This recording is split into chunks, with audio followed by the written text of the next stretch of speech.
will your message be to President Biden that the House will not pass a supplemental package unless the HR2 principles are a part of it?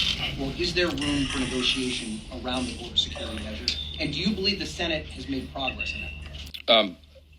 Well, we don't know exactly what the Senate has come up with because we've not seen the text. We're anxious to see the text of what they've done. There's a lot of, I think, thoughtful and deliberate discussion and debate that's gone into this. It's a complex issue. I don't think now is the time for comprehensive immigration reform because we know how complicated that is. You can't do that quickly.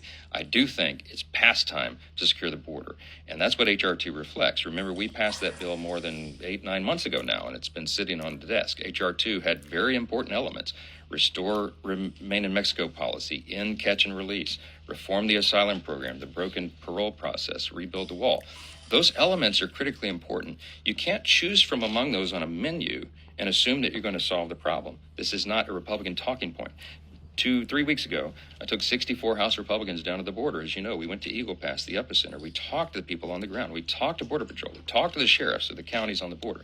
We talked to the deputy chief of U.S. Border Patrol, who's a 33-year veteran of the agency.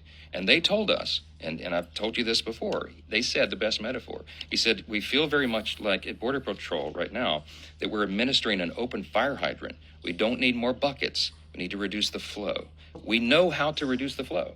You have to have these elements involved. So we're not playing politics at this. We're demanding real, transformative policy change because that's what the American people need and deserve, and that they're demanding as well. House Republicans are standing on that line. I will tell the president that today. I've been saying it consistently since the moment I was handed this gavel, and that's never changed. I don't care what you call it. I'm telling you that these elements are important in order to make the change that is necessary. No one should be playing politics with this. There's too much at stake.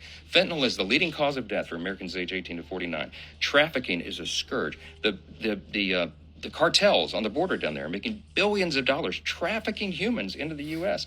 60 to 70% of the people that cross at the Eagle Pass, which is the main funnel right now, are single adult males between the ages of 18 and 40. These are not huddled masses of families seeking refuge and asylum. These are people who come in here probably with ill design. Look, the human catastrophe cannot be overstated. The border is a catastrophe, and it has to be addressed. And you're going to see House Republicans standing and fighting on that hill because it's important for the country. Last question. In the middle, we're here. Follow up on the meeting with Biden this afternoon. I'm wondering specifically expectations and what you're planning to tell him when it comes to funding for Ukraine. Well, I'm going to tell him the same thing I've been saying from the beginning. With regard to Ukraine, we have requested publicly, privately, in every forum, answers to the critical questions. What is the endgame and the strategy in Ukraine? How will we have accountability for the funds? We need to know that Ukraine would not be another Afghanistan. And you see a lot of the American people scratching their heads, having real questions about why that would continue without these appropriate answers. So I'm going to push for those. But before we even talk about Ukraine, I'm going to tell the president what I'm telling all of you, and we've told the American people, border, border, border. We have to take care of our own house. We have to secure our own border before we talk about doing anything else. And that's the message I've had since day one. It's the message we'll continue to have.